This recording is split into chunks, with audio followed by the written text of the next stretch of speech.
Did you know another real estate tycoon not named Donald Trump is running for president? His name, Roque or Rocky de la Fuente. He's the only Latino running for the Democratic nomination. The 61-year-old San Diego businessman owned a major car dealership franchise, he owned banks, and now he's a real estate mogul. Despite the odds, de la Fuente announced his candidacy for president of the United States back in November. He says it's his civic responsibility to give voice to Hispanic Americans and other minorities who are too often ignored. Here with us now is presidential candidate Rocky de la Fuente. Rocky, thanks so much for being here. Very much appreciate it. With all due respect, Rocky, you know, we're talking about this. You've got 5 children. You are a wealthy businessman. You've been thinking about this for 4 years.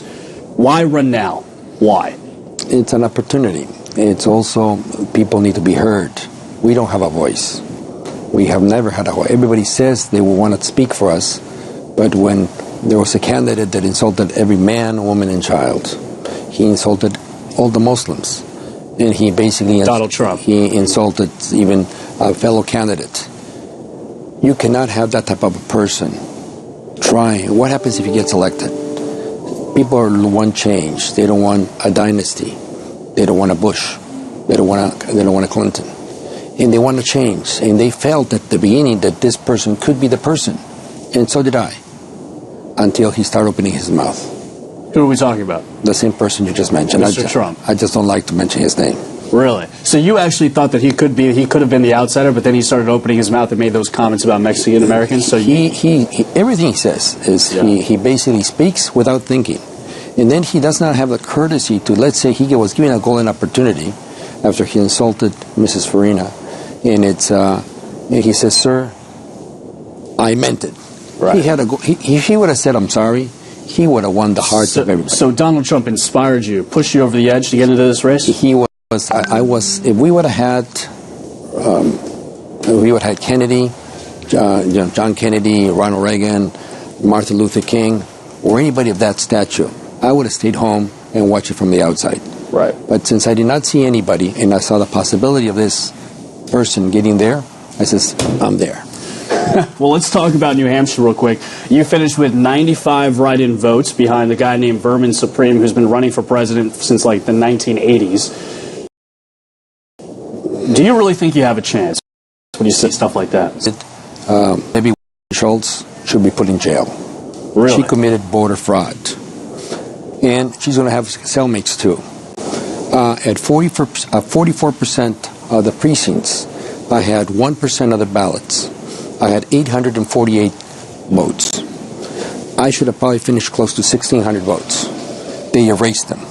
That is the biggest fraud committed to the people of New Hampshire and to the citizens of the United States. You really think the DNC did that? Sir, I have proof. I have dead proof because as the votes were coming in, you were actually seeing the votes coming in the screen. And I was beating O'Malley 4-1. I was beating Mr. Supreme 4-1. And there's no question in my mind that I came in third. What would the motivation be to keep you? It's quite simple. If you took a look at what was happening, there were 11 candidates on the Republican side. And they kept showing the whole 11 all night long. On the Democratic side, they only showed 2, 2, and 2. The same 2. Right. Now, if I was third, that would have given me huge exposure, huge media exposure, because now there's a third horse, the long shot, right behind Frickin. I would have still have not gotten a delegate, but I would have gotten over $10 million of media exposure.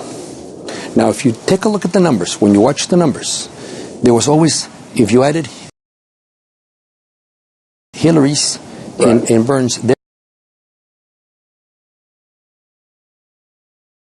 numbers. Let's talk about Hillary. First of all, she was Secretary of State. She managed to travel to 110 countries at government expense. What did she, tell me one thing she accomplished in those 110 trips besides the Benghazi or the emails? Okay, now, or the senator that got killed. Now, she was a senator from New York. Tell me one piece of legislation that she sponsored. Right. Okay, so the question is, show me what you've done, and I'll do. Right. Now, Mr. Sanders, I have a lot of respect for Mr. Sanders. He is a very, very nice person, is in touch with reality, but he basically is offering too much. Mr. Sanders, there's not enough budget to do everything he wants to do. Right. But some of the ideas that he have are very good ideas that they're also mine. Well, there it is. Man running for president, Mr. Fuente. Thank you so much again, and from Latino.com. Take care, everyone.